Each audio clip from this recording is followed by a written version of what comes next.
¿Cómo debemos orar? Primera parte. Muchas veces surge esta pregunta en el corazón de algunos creyentes. No es una pregunta fuera de lugar. Es importante saber orar o hablar con Dios. Lo primero que debemos saber antes de orar es, primero, conocer quién es Dios o cuáles son sus características, su naturaleza. Lo segundo es reconocer la naturaleza de la humanidad. Desarrollaremos estos dos puntos en esta primera parte. Primero, las características principales de Dios son que Dios es, número 1, omnipotente. Esta cualidad implica que Dios es todopoderoso y tiene un poder ilimitado. Se cree que puede hacer cualquier cosa que esté en línea con su naturaleza divina y que no esté en contradicción con su propia perfección. La omnipotencia de Dios implica que no hay límites para su poder y que es capaz de realizar cualquier cosa que desee. Segundo, que Dios es omnisciente. Esta característica se refiere a la omnisciencia de Dios, lo que significa que Dios conoce todas las cosas. Se cree que Dios tiene un conocimiento completo y total de todas las cosas, pasadas, presentes y futuras. Esto incluye no solo el conocimiento de los eventos que ocurren en el universo, sino también el conocimiento de los pensamientos, sentimientos y motivaciones de cada persona. Que Dios es omnipresente. La omnipresencia de Dios implica que está presente en todas partes y en todo momento. No está limitado por el tiempo, el espacio o cualquier otra dimensión.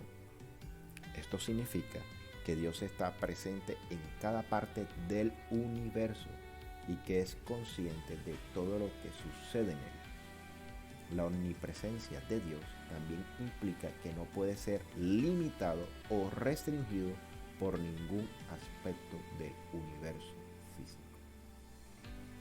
Estas tres características, omnipotencia, omnisciencia y omnipresencia, son comúnmente conocidas como las omni de Dios y son fundamentales para conocer a quién o en quién estamos confiando nuestras vidas y caminos.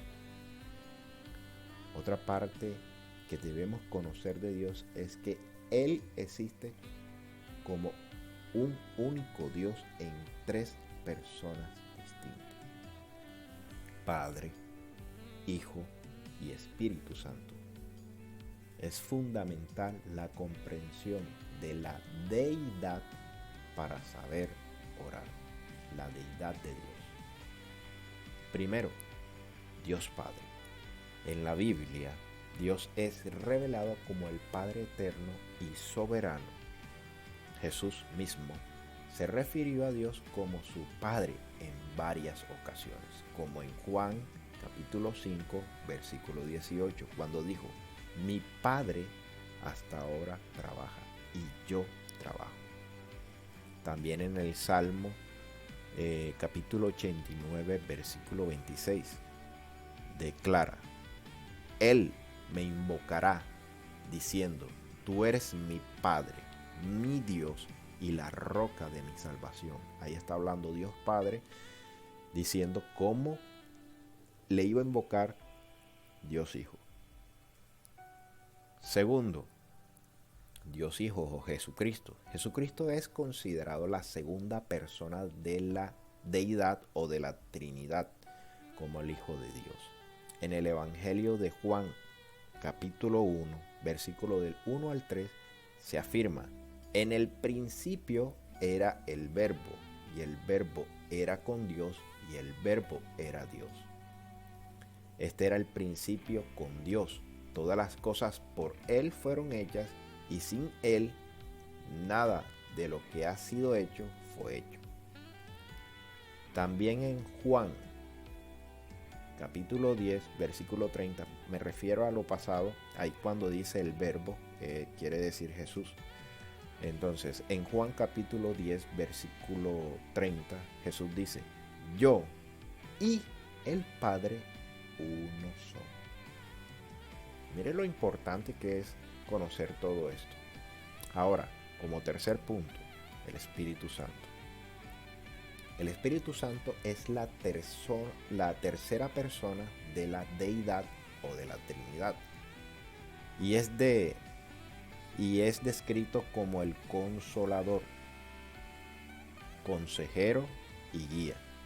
En Juan capítulo 14, versículos 16 al 17, Jesús promete enviar al Espíritu Santo. Y dice, y yo rogaré al Padre y os dará otro consolador para que esté con vosotros para siempre. El Espíritu de verdad, al cual el mundo no puede recibir porque no le ve ni le conoce, pero vosotros le conocéis porque mora con vosotros y estará en vosotros. La Biblia enseña que estos tres son uno en esencia, pero distintos en personas. Esta doctrina es conocida como la Trinidad y es fundamental en la vida cristiana, aunque la palabra Trinidad no aparece explícitamente en la Biblia. Lo que aparece es la palabra deidad, la deidad de Dios. La doctrina se deriva de varias enseñanzas y pasajes bíblicos que presentan a Dios como Padre, Hijo y Espíritu Santo, cada uno con roles distintos, pero en una sola naturaleza divina. Conociendo a Dios, ahora debemos reconocer nuestro estado. ¿Cuál es nuestro estado? Esto lo vamos a ver en la segunda parte. Que Dios te bendiga, que Dios te guarde.